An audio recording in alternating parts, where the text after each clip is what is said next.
শেখ হাসিনাকে দিয়েছিলাম।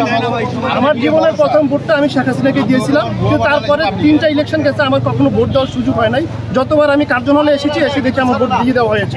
তো আমরা চাই আমাদের গণতান্ত্রিক অধিকার। আমিও ঢাকা ইউনিভার্সিটি স্টুডেন্ট ছিলাম, ঠিক আছে, আমার ওয়াইফও একটা ইউনিভার্সিটি স্টুডেন্ট ছিল, আমার বাচ্চাও হয়তো ভবিষ্যতে এই জায়গায় পড়ার সুযোগ হবে। আমরা চাই যে এদেশের ছাত্র জনতা, শিক্ষক, অভিভাবক সবাই যাতে তাদের নিজের মুখের স্বাধীনতা পায় কথা বলার জন্য।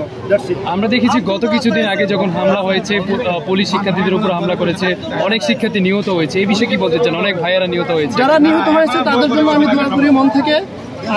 আমার সরকারের কাছে একটা অনুরোধ, যাতে আর একটা মানুষের বুকের উপর যাতে গুলি চালানো না হয়। কারণ ৭১ দেশ স্বাধীন হয়েছে, এটা বৈষম্য ছিল তখন, এখনো বৈষম্য আছে, এটা আলোচনার মাধ্যমে সমাধান করা যায়।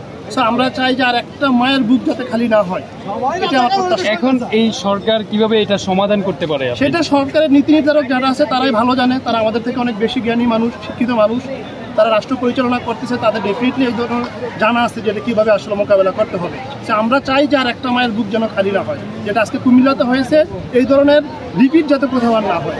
আমরা দেখছি যে শিক্ষার্থীদের উপরে ছাত্রলীগ এবং আওয়ামী লীগের নেতাকর্মীরা মারধর করছে বিভিন্ন জায়গায়। এই বিষয়ে আপনি কি বলতে চান? এটা আসলে সবাই প্রকাশ্যে জানে, হয়তো সরকার স্বীকার করবে না, কিন্তু এটা আমরা জানি যে আসলে ছাত্রলীগ কী ধরনের হিংস্রভাবে আন্দোলন করতে পারে, মারামারি করতে পারে, যেটা আমরা গতকাল কুমিল্লাতেও দেখেছি। অলরেডি ফেসবুকে বিভিন্ন প্রোফাইলে বিভিন্ন ছাত্র সংগঠন কমিটির যে নেতাকর্মীদের ছবিও আসতেছে।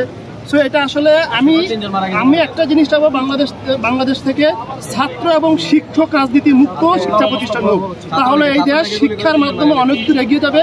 এই দেশের যে মেধা আমাদের আছে, এই মেধাকে বহির্বিশ্বে বিক্রি করে আমরা দেশকে অনেক কিছু করতে পারবো। শুধু একটা জিনিস যদি বন্ধ হয়, সেটা হচ্ছে ছাত্র এবং শিক্ষক রাজনীতি। আচ্ছা, ধন্যবাদ। আমরা থ্যাংক ইউ। এখন আসলে এককভাবে কেউ নেই, এটা ছাত্র জনতা সবার আন্দোলন। এটা আসলে বাংলার কোনো একক মানুষের না। আমরা মুখ দিয়ে কিছু বলতে চাইলে আমাদেরকে জামাত শিবিরের ট্যাগ দেওয়া হয়। সো আমাদের ক্ষোভটা হচ্ছে এই জায়গায়, আমরা একটা ন্যায্য কথা বলতে চাইলে এবং সেটা হচ্ছে শুধুমাত্র জামাত এবং শিবির। সো আমরা আসলে আমার জীবনের প্রথম ভোটটা আমি